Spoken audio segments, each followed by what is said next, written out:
So we're live again on Syriana Analysis. Thank you guys for joining me again today. It's 9 p.m. here in Germany, and I have a special guest with me, Nina. Thank you very much for being my guest on Syriana Analysis. You're an independent analyst. You hold a PhD in history. You focus on modern and contemporary Russia and also U.S. foreign policy. If I'm not mistaken, I know you for at least 8 years through Facebook, especially after the eruption of the war in Syria, through mutual friends. I'm very happy to have you on Syrian Analysis. Thank you. I'm very excited that after all these years, we're actually on the same platform at the same time. Yes, So yes. I think, guys, this is not gonna be the last one. I will host Nina again for sure in the future, and I put her Twitter account in the description below. Go hit her a follow, and I think you also launched your YouTube channel recently, so you can yeah, I have also. my website with the same screen name, ninabyzantina.com. So I'm trying to consolidate. It's a process because there are other things going on, but Mhm. it'll slowly happen. It's a soft launch. Nice. So I will definitely. I already put the Twitter, let's say, handler and the link in the description below, and they can also access to your how to support your work and your website. Everything is on your account on Twitter.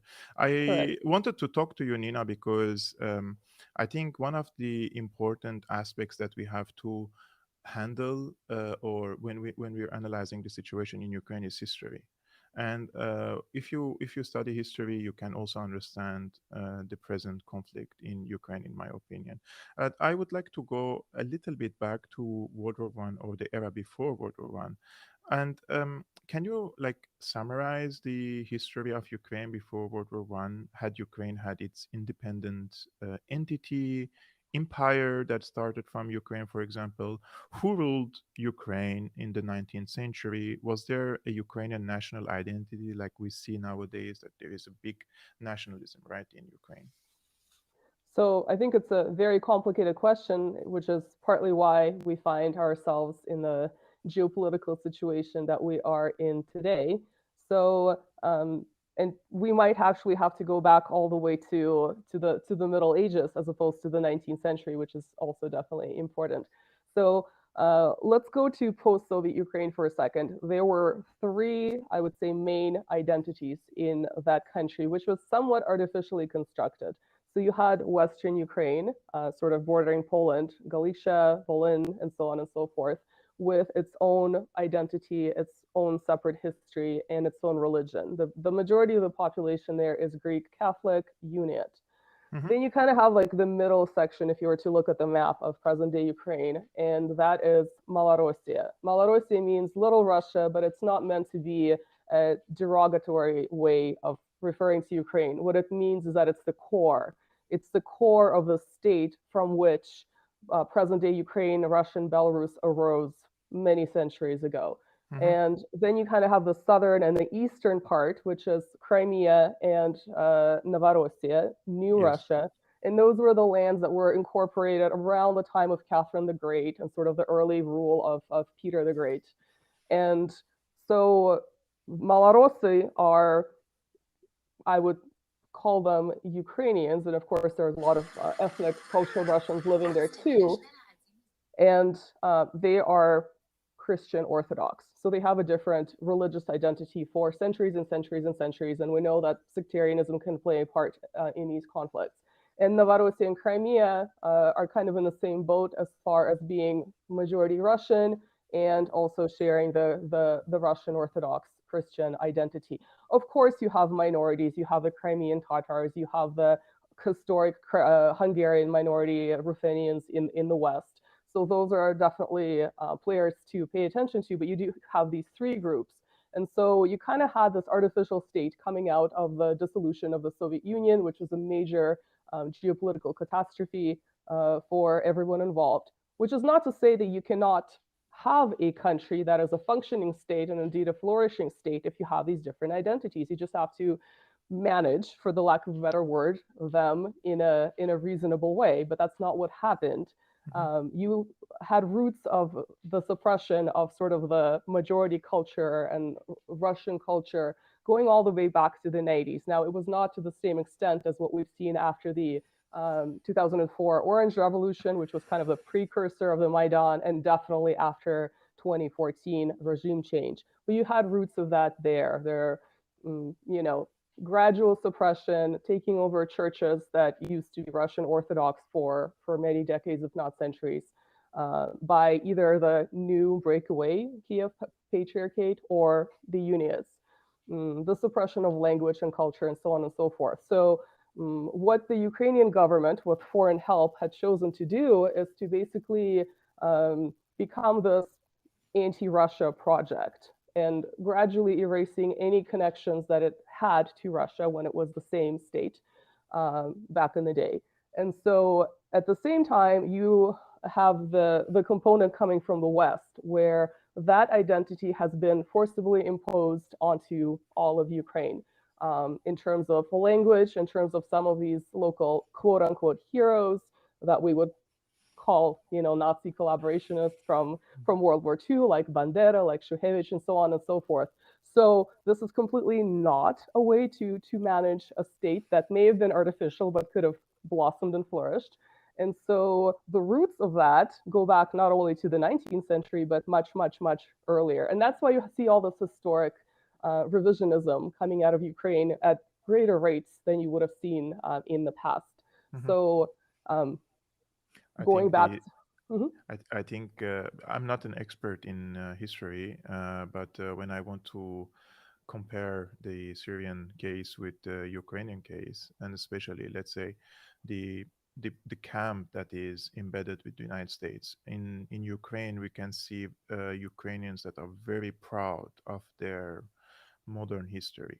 Even with Bandera, they mhm, don't have any issue with Bandera glorifying him, and you can see state officials, the ambassador of Ukraine in Germany, he praises Bandera, and similarly in Syria, for example, you can see these rebels who are supported by the United States. They glorify Osama bin Laden, and there was a brigade in Syria called the Brigade of Osama bin Laden, and they were mm, fighting under the so-called Free Syrian Army.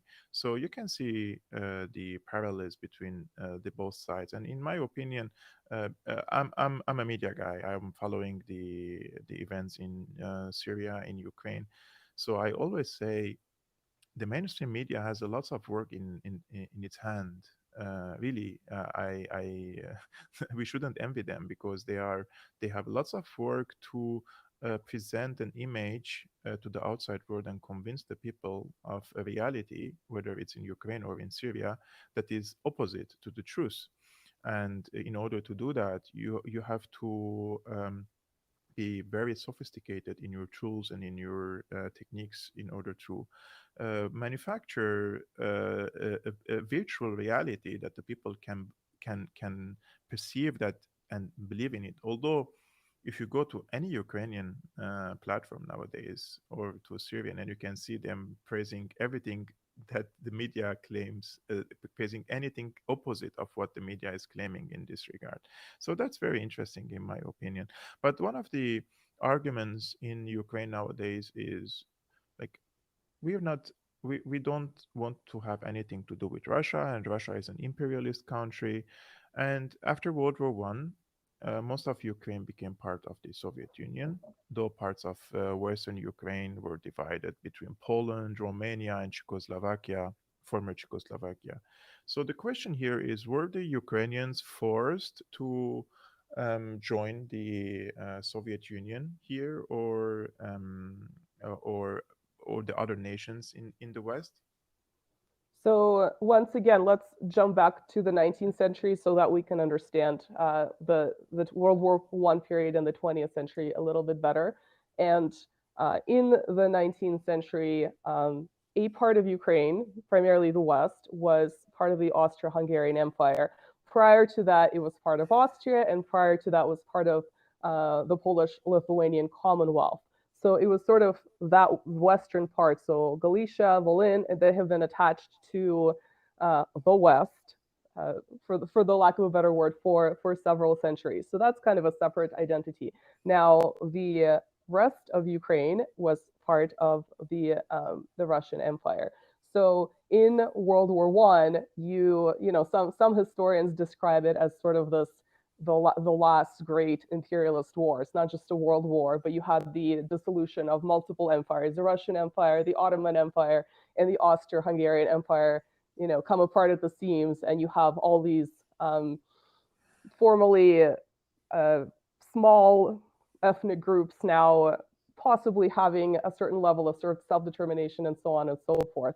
But again, it's kind of like in the context of this great geopolitical struggle. So Ukraine, specifically the eastern and the southern part, was a major sort of hot point in late World War One and the Russian Civil War. So in 1917, as we know, there was a Bolshevik revolution that didn't overthrow the Tsar, but the provisional government after the Tsar abdicated earlier.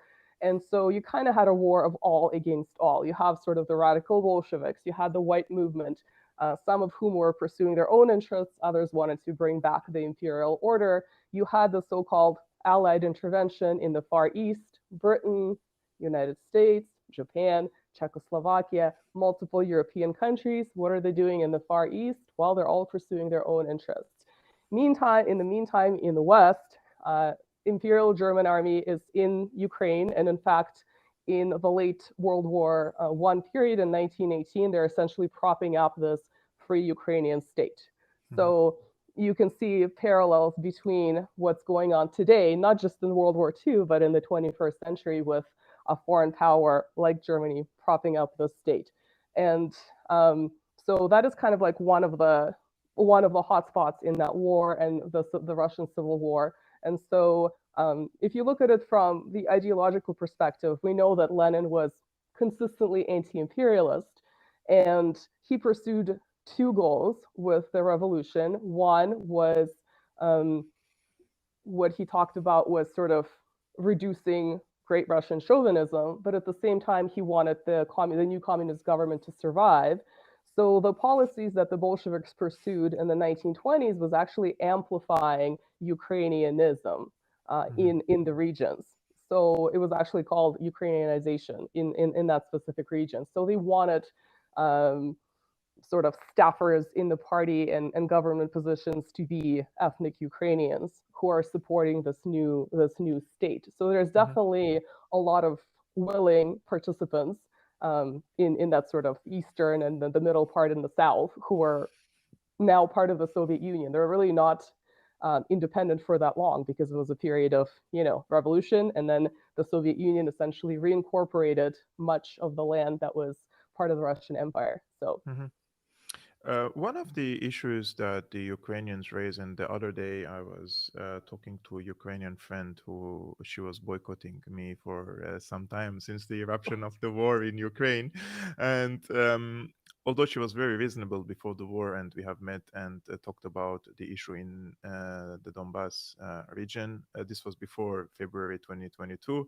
But after the war, she took the position of to be radically alongside Ukraine, and I don't blame her, but she was pointing out that the Ukrainians suffered a lot under Stalin, for example, and in 1932, between 1932 and 1933, there was a severe famine that hit Ukraine when Stalin was in charge of the country, and this famine was called Holodomor.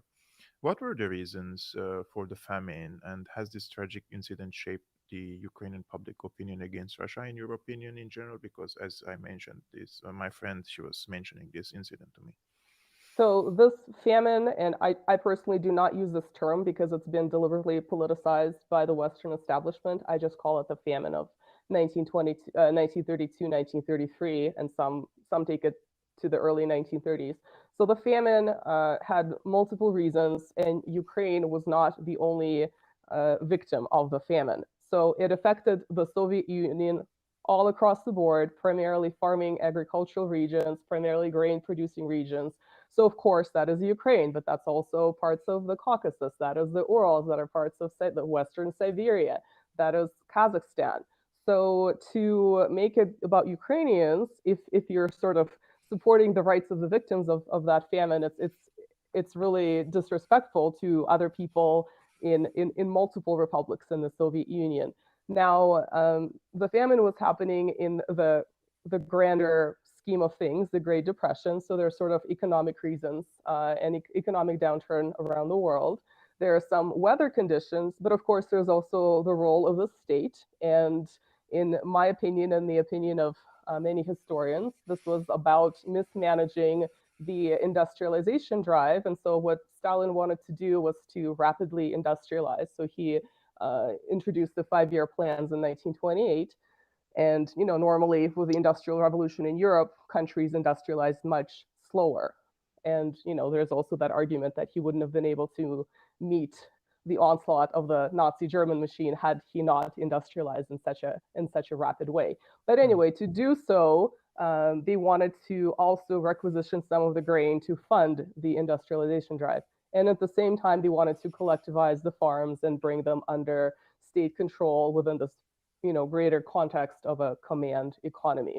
So obviously, not every farmer was happy about no longer being a private producer, and there was, the way they're requisitioning grain was not necessarily, about rainbows, puppies, and kittens. This was a serious thing, but so there's definitely that state mismanagement aspect to it, but to claim that it was a deliberate extermination of a particular ethnic group that was Mhm. actually feeding much of the country is a little bit outrageous.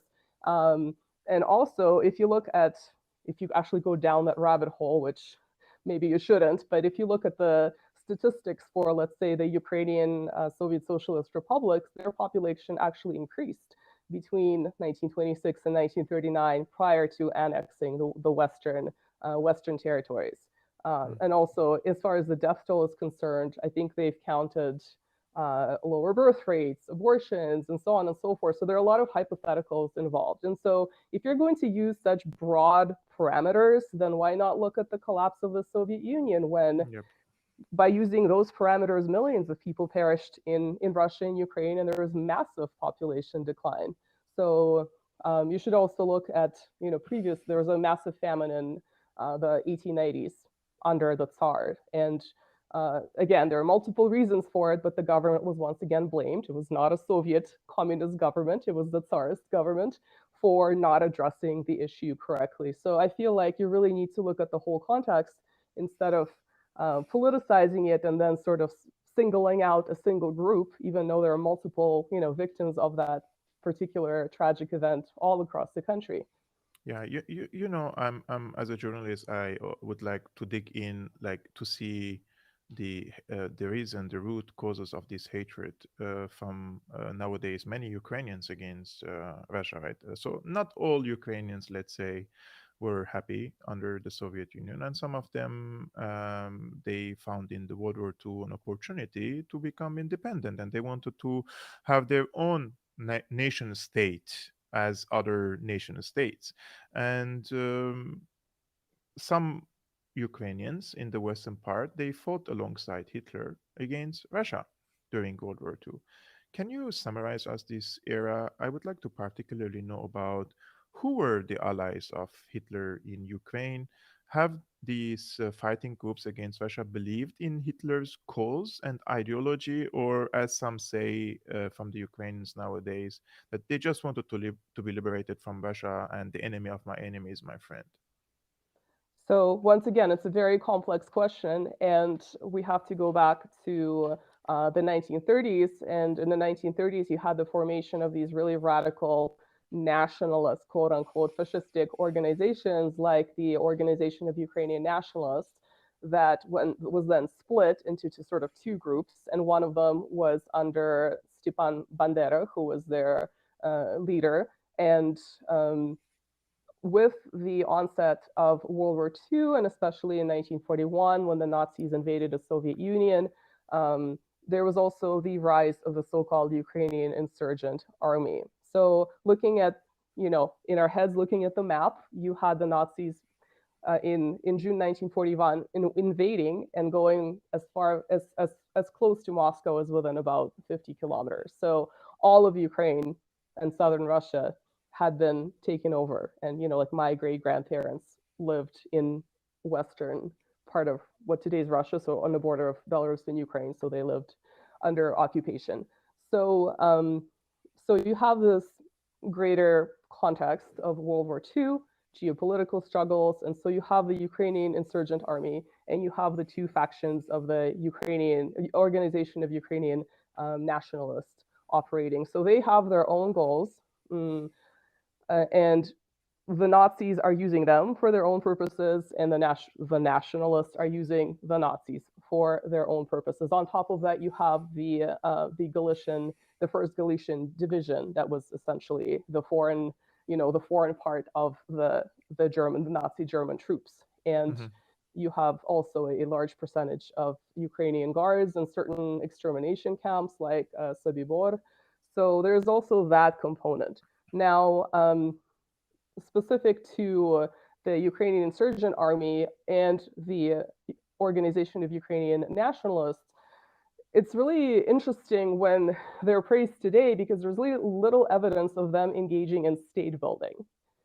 There's no violence being instrumental, unfortunate, but instrumental in leading towards a certain goal. It just seems like it's just atrocities on top of atrocities. So you have the, the 1941 pogroms in Lvov going after the Jewish population. Then you have the massacres of Poles, primarily women and children in the Western Ukraine and the Volyn region, like over 100,000, estimated numbers. So those atrocities don't seem to have an instrumental purpose for building a free Ukrainian state. It seems to be more like a, somewhat psychopathic guerrilla insurgency without really a purpose other than violence in the context of greater violence.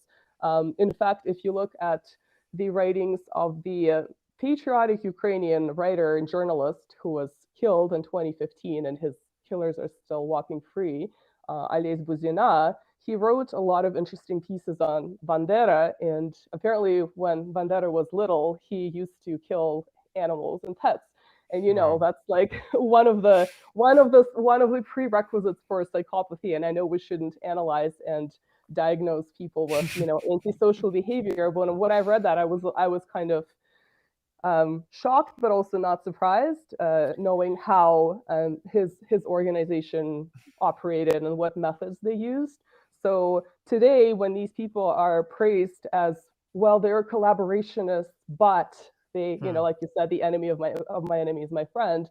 I don't see evidence of state building. I see evidence of atrocities. And they're going out after particular ethnic and religious groups, and they're targeting the weakest. They're not really, let's say, taking out the men so they can install their own government or something like that. So Hmm.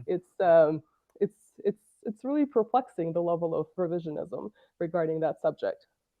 I think the listing we should all agree, whether you are pro-Ukraine or against Ukraine, is that thankfully Bandera was defeated and Hitler was defeated in World War II. Can we agree on this, guys? At least, even if Well, you're it's Ukrainian.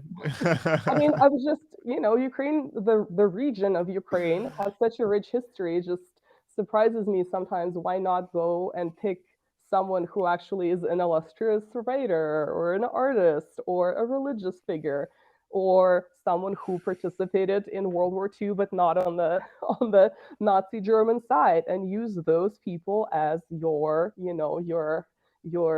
sort of icons, um, your imagine, historic and cultural imagine leaders.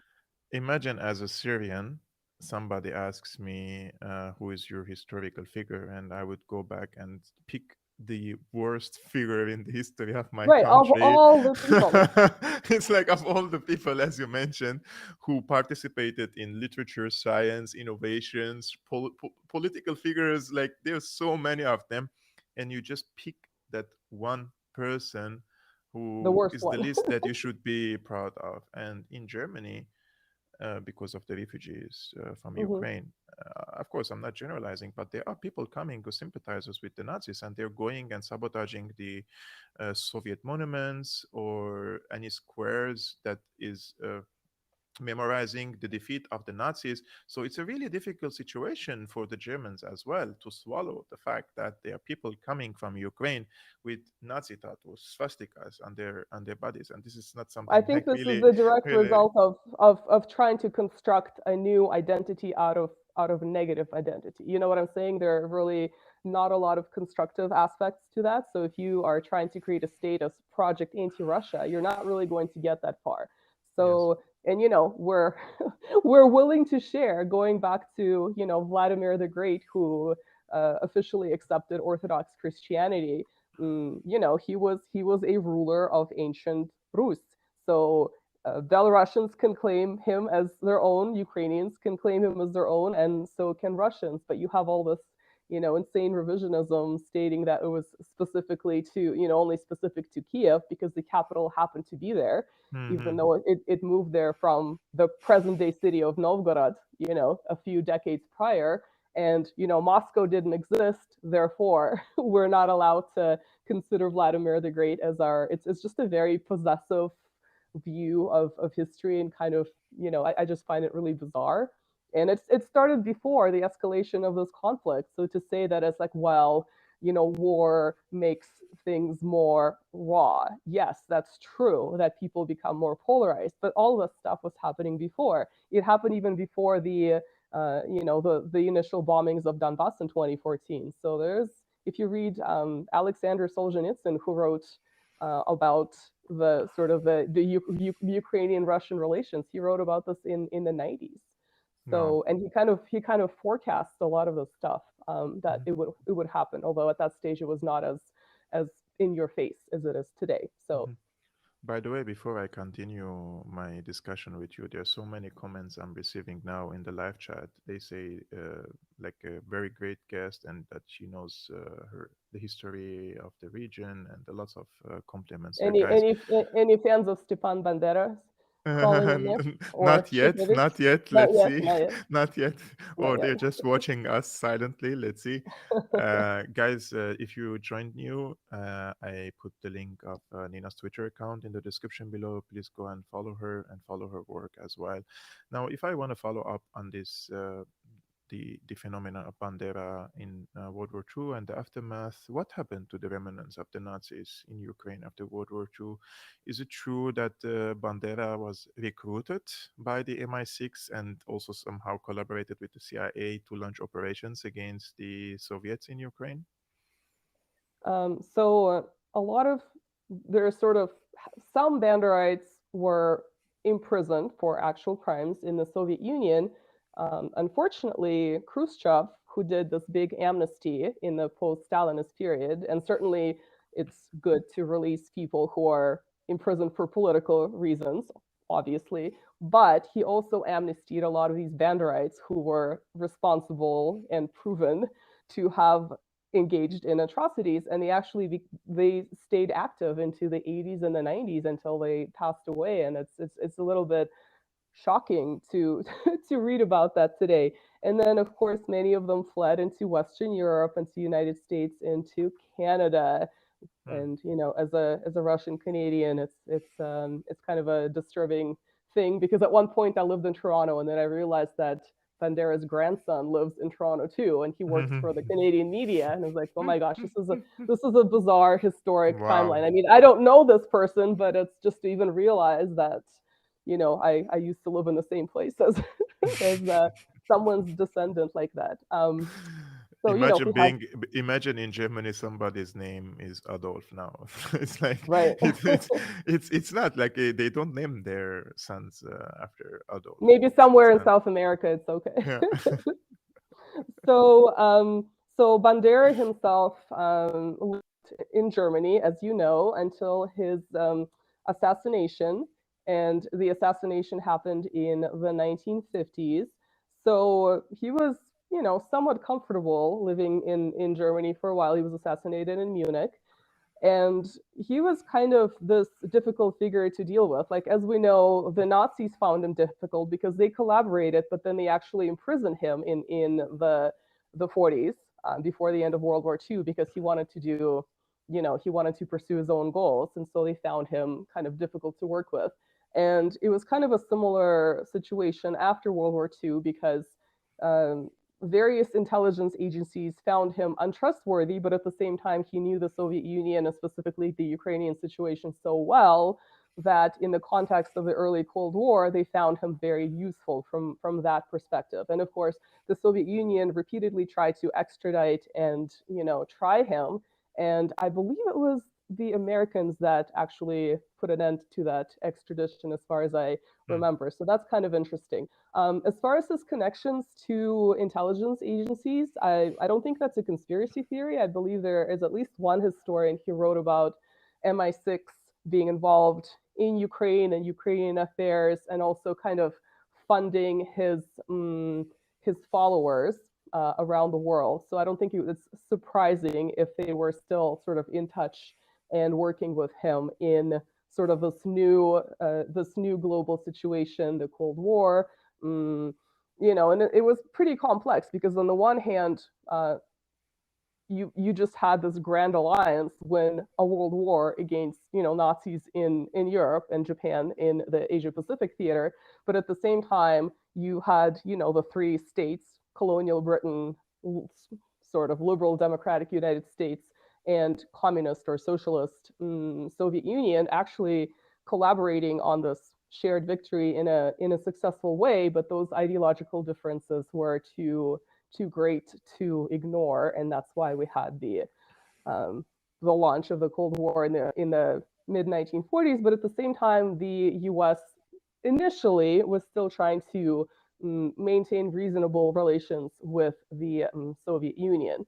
So, once again, I don't think that the usage of these newly rebranded anti-communists like Bandera really, I think it escalated more like into the 50s and the 60s. And then actually, I don't know if you've heard of Yaroslav Stetsko. He was one of mhm, Bandera's lieutenants and also responsible for all kinds of atrocities. And he was sort of one of the leaders of this anti-communist movement outside of the Soviet Union. And I think it was in the early 80s that he went all the way to the White House, and he was complimented by President Reagan as being sort of the last leader of the free Ukrainian state, this mhm, former Banderite. So there's definitely history, and I think there's been multiple documents, historic documents that were released by the mhm. CIA from the 50s, for instance, where there was that kind of a trajectory to their work. Nina, this is a book, Tales from Spandau, Nazi Criminals and the Cold War. The author is Norman J.W. Goda. Hmm.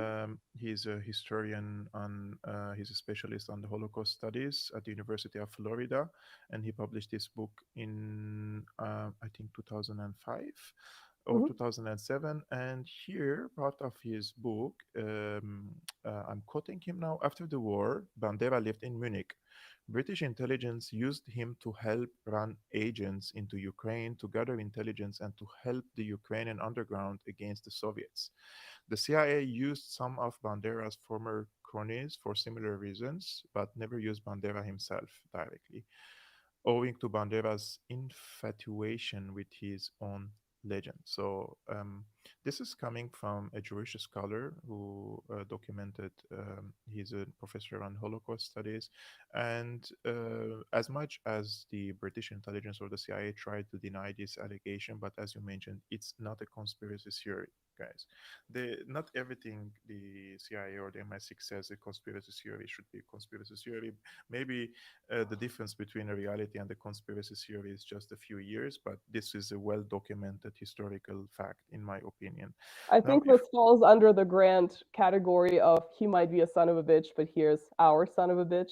This is e- associated with the U.S. foreign exactly. policy, and there's sort of like a few names with whom that is associated. So I don't think it's definitive, but it definitely shows you cooperation with sort of unsavory characters. Even with China and cooperating with Chiang Kai-shek, where multiple American leaders would say, well, he's a dictator, he's misusing our funds, but we're going to back him against, the rising forces of Mao. So then, of course, then it's sort of escalated to working with more and more unsavory characters. So in that broad context, it's not surprising that Bandera would have been useful to them, as was, as Vostetsko. So Yep. We spoke about this historical context because it's very important to understand the present, as we mentioned.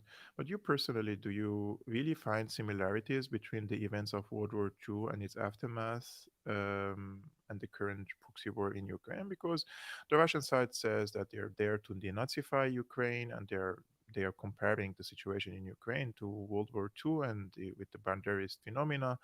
I mean, is it an exaggeration, or it's really there are growing number of Ukrainians slipping or falling into the trap of neo-Nazism in order to for the foreign intelligence agencies to use these aggressive elements in Ukraine against Russia, and they pose a military threat on Russia, or it's an exaggeration from the Russian side? well, I think there are multiple components to this, and it doesn't have to be this one thing. So I see from the critics, like, well, Russia first said it's about NATO, but then it said about this. Why not all of this combined? Yes, it has been about NATO coming closer and closer Mm. to Russian borders. Had this happened to a state in the Western Bloc, so to speak, the reaction would have been swift and much different, as opposed to Russia putting up with it for 30 years or so. But I think also, yes, there is this extremist element, and you don't have to have a lot of insurgents. You just need a few. So if you look at the assassination of Daria Dugina in Russia, I don't know how many people that event took, but there doesn't need to be millions of people participating. You just need to have these insurgent groups that are willing to fulfill certain tasks, and they may pursue their own goals, or they may be working strictly for money as mercenaries, but it definitely is a problem. So I don't really think Russia is exaggerating it from that perspective, because there are multiple aspects to this. Russia has even mentioned the sort of the anti-religious trajectory, which I think some leadership has qualified as Satanism. But when you are cracking down on the traditional church that has been there for 1,000 years, that is definitely very concerning. So I think just kind of singling out one without the other um, is not really the way to view this. You really need to look at the broader context. So I think what you mentioned about the number or the quantity of the people, or the how many people would participate in such an atrocities or would hold such an ideology is, in my opinion, it's irrelevant. Very few number of people can cause havoc in a very big geographies, and the proof of that is Syria. Please, guys, remember that the number of the multinational jihadists who came to Syria are around between 40 to 60,000, and they for a 24 million in a 24 million population country, and they have destroyed half the country. Of course, they had help from the Syrians as well, but the number of the fighters against the Syrian army do not exceed 120,000, while the Syrian army had between the active forces and the reserves around 600,000 soldiers. And despite that, it has taken a decade of war and hostilities, because when the other side believes in a strong ideology and he is ready to die for his cause, that's a very difficult person to defeat. And we're talking about ISIS ideology, Al Qaeda, and now the Nazis. Those are the ones who would carry the fighting, and they would continue fighting till the end. And this is what I am making the argument, because I followed the situation in Syria very closely. Guys, you're sending tons of weapons to Ukraine and dumping these weapons there. Do you really think an ordinary Ukrainian citizen who is living and taking care of his family, and he wants the well-being of his family, he will carry the arms and fight till the end, or he will take care of his family? The people who will fight till the end are the ideologues, are the ones who are ready to fight for a cause. And that's why, whether we agree with their cause or not, that's irrelevant. But they believe in a cause, and they will fight till the end. And in Ukraine, I am highly confident that all these weapons will end up at the end in the hands of the neo Nazis, because they're the ones who will stay on the front lines till the end. And that's why we can see, for example, the foreign legions, the people who are coming from Canada, the United States, they are convicted Nazis coming from Western countries to participate in this fight. Those are the type of people who would fight, and not some neoliberal or someone sitting in front of his iPad and tweeting on Twitter. All these people who are calling for more war, sending tanks into Ukraine, they haven't seen war. They don't know what war means. They haven't heard one explosion near their apartment, and even they have done, they just ran away now, and they are now in Ukraine. I'm sorry, guys, that my camera sometimes is disconnecting, but it will come back now. Anyways, Yeah, and now we this have. is a really important point because this conflict has been portrayed largely in the Western media as kind of an ethnic conflict of Russians versus Ukrainians, but really it's an ideological conflict. It's about identities as well, but it is about ideology, and that's why it's not surprising that there are a lot of ethnic Ukrainians in the Russian armed forces in fighting alongside the Donbass militia. It's not surprising either that a lot of Russian convicted neo Nazis fled to Ukraine even before this escalation in 2022 to fight for Azov, for instance, and Aidar and Tornado and other battalions. So it really that ideological trajectory is stronger than sort of this any potential ethnic conflict going on, and I think it's really been mis misportrayed, if that's even a word, in the Western media for obvious reasons. But the Syrian situation is interesting because to me that's a parallel to the Second Chechen War, because you literally had militants from dozens of foreign countries, let's say with links to Saudi Arabia, including some really highly positioned ones.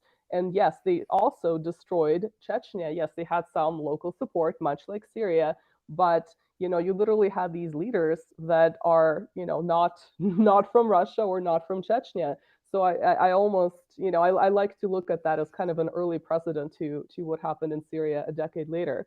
So I think, as you said, a small number of people can be very, very destructive, and you also have non-state actors that have become more important in the last few decades, causing trouble around the world. So That's definitely the case. A small number of chaotic elements are necessary also for the political planners if they want to break the status quo somewhere. And that's what they did in Syria. You have a strong status quo, you have to break that. You need chaotic elements who can break that status quo. And those people are not going to be left wing dreaded people or battalion. the communists or secular battalions fighting for, I don't know, for dying or exploding, wearing a suicide vest for democracy and human rights. Nobody does that, right?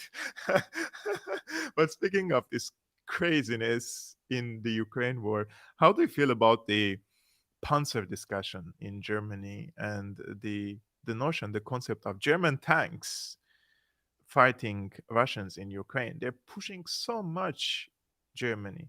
They are the amount of insult against Chancellor Olaf Scholz from the Ukrainian accounts I mean, unimaginable, and they think they are losing because of Olaf Scholz. And how do you feel about German tanks going to Ukraine to fight Russians?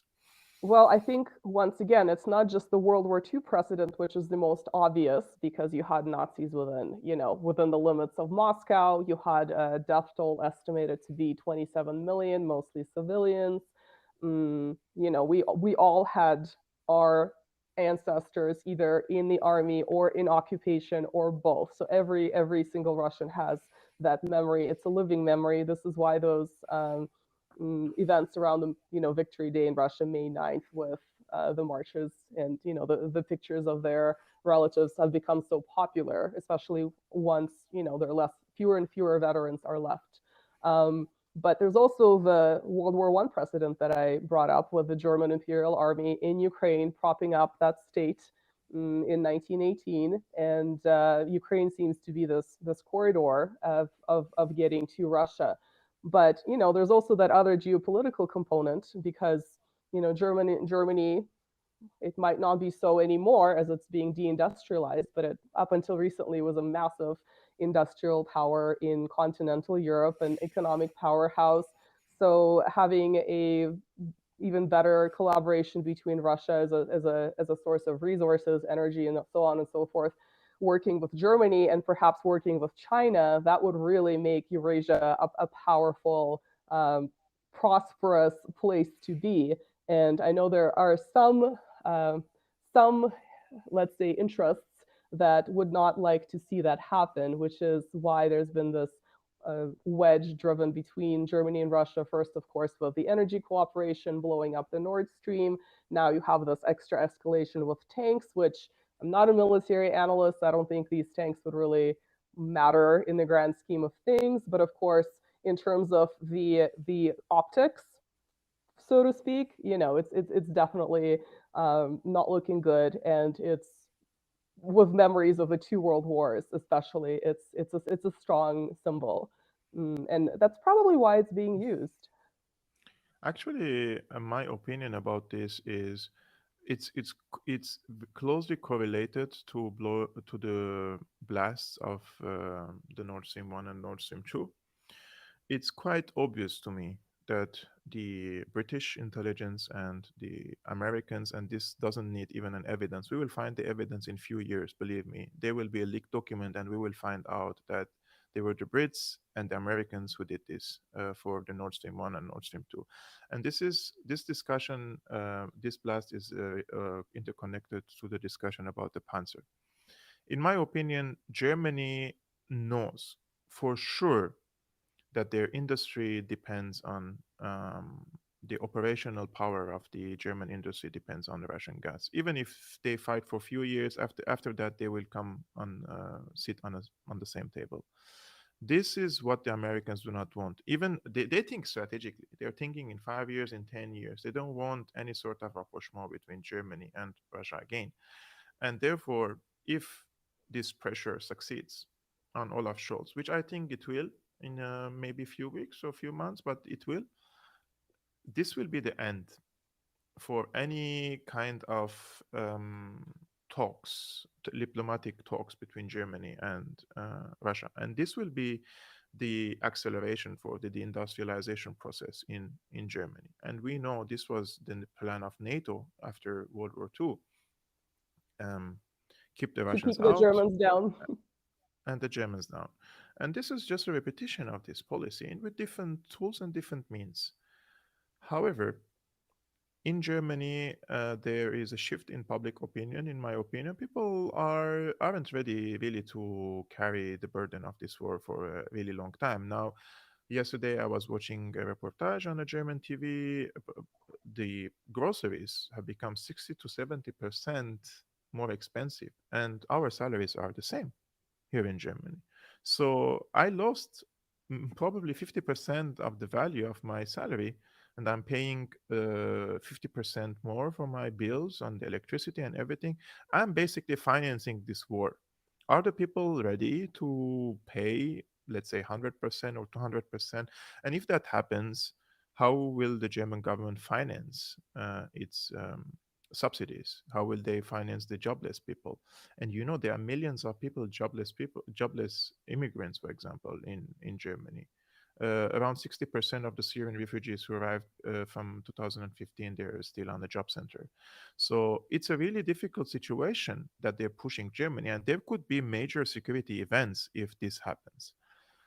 But isn't it ironic, in your opinion, that the biggest opposition to sending arms to Ukraine in Germany is coming from the right wing party AfD, which is accused of being ultra nationalist? They accuse the AfD of being far right.